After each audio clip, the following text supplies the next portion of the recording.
లో ప్రతిపక్ష పార్టీలు వైఫల్యం చెందాయని నా యొక్క అభిప్రాయం. దాన్ని పూర్తి స్థాయిలో వ్యతిరేకంగా తయారు చేసుకోవడంలో వైఫల్యం. రెండో అంశం ఏంటి? సంక్షేమ పథకాలు.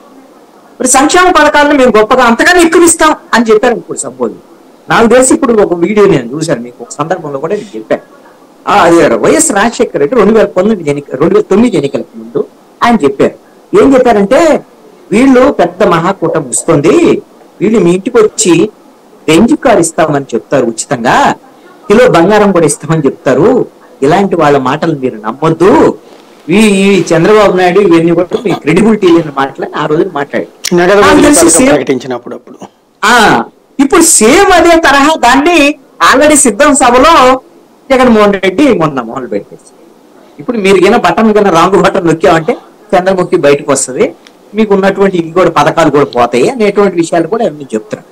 ఇక్కడ నేను ఈ పాయింట్లో ఏం చెప్పదలుచుకున్నానంటే, ఇస్తాము ఎక్కువ ఇస్తాము అని ప్రతిపక్షాలు చెప్తే ఈ విషయంలో క్రెడిబిలిటీ అనేటువంటిది చాలా ముఖ్యమైనటువంటి అంశంగా ప్రజలు చూస్తారు. ప్రజలకైతే ఆశ ఉంటుందండి, పెడతామంటే ఆశ ఉంటుంది, కొడతామంటే భయం ఉంటుంది, దాంట్లో ఎటువంటి సందేహం లేదు. తెలుగుదేశం వాళ్ళు ఎక్కువ ఇస్తా అన్నారు అనుకోండి, ఎక్కువ ఇస్తారేమో, ఎక్కువ లాభం కలిగిద్దామని ఆశ కూడా ఉంటుంది, కానీ ఒక్క భయం అయితే ఉండొచ్చు. అది ఏంటి అంటే, చంద్రబాబు నాయుడు కొత్త వాళ్ళు, తెలుగుదేశం పార్టీ కొత్త పార్టీ కాదు, ఆల్రెడీ ఆయన 13 టర్మ్స్ ముఖ్యమంత్రిగా పనిచేశాడు. ఇలాంటి మరి చంద్రబాబు నాయుడు గతంలో హామీలు ఇచ్చి, రైతు రుణమాఫీ కానివ్వండి మిగతా హామీలు ఇచ్చినటువంటి సందర్భంలో అమలు చెయ్యనటువంటి విషయాలు, ఇప్పుడున్న సోషల్ మీడియా చాలా యాక్టివ్ ఉంది, జనానికి అంత ఈజీగా ఇప్పుడు అసలు సోషల్ మీడియాలో వైఎస్ఆర్ కాంగ్రెస్ పార్టీ చాలా దూకుడుగా కూడా వ్యవహరిస్తుంది. ఈ విషయంలో మరి ఇంతకుముందు తెలుగుదేశం సోషల్ మీడియాలో చాలా యాక్టివ్ ఉంది, ఇప్పుడు డిఫెన్స్ లో ఉంది. జనసేన బాగా యాక్టివ్గా ఉంటుంది, కానీ వాళ్ళకి ఏమి తీసుకెళ్లాలి జనంలోకి, ఏం తీసుకెళ్ళకూడదు తెలియదు. అది దానికి మనం చేయగలిగింది.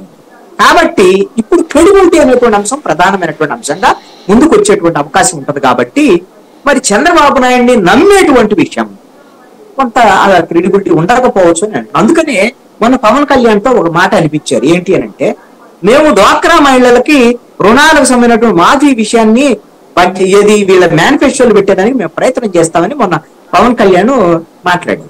అంటే ఇదే మాటగిన చంద్రబాబు నాయుడు చెప్పాడు అనుకోండి, చంద్రబాబు నాయుడు చెప్పి మేము మేనిఫెస్టోలు పెడతాం అనుకోండి, అసలు చంద్రబాబు అసలు నమ్మే పరిస్థితి లేదు.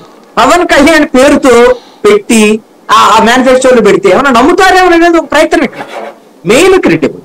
కాబట్టి ఈ విధంగా మేనిఫెస్టోల విషయంలో కానీ లేక డెవలప్మెంట్ విషయాల్లో కానీ ప్రతిపక్షాలు చెప్పేటువంటి మాటలని నమ్మాలన్నా కూడా ప్రజలు ఒక అంచనా వేసుకునే దానికైతే అవకాశాలు ఉండొచ్చు అని నేను అనుకుంటున్నాను. ఒకటి, సంక్షేమం అనేటువంటి ఒక తూకం వేసినప్పుడు సంక్షేమం అనేటువంటిది కొంచెం ఎక్కువ స్థాయిలో ఉంది ఈ ప్రభుత్వంలో.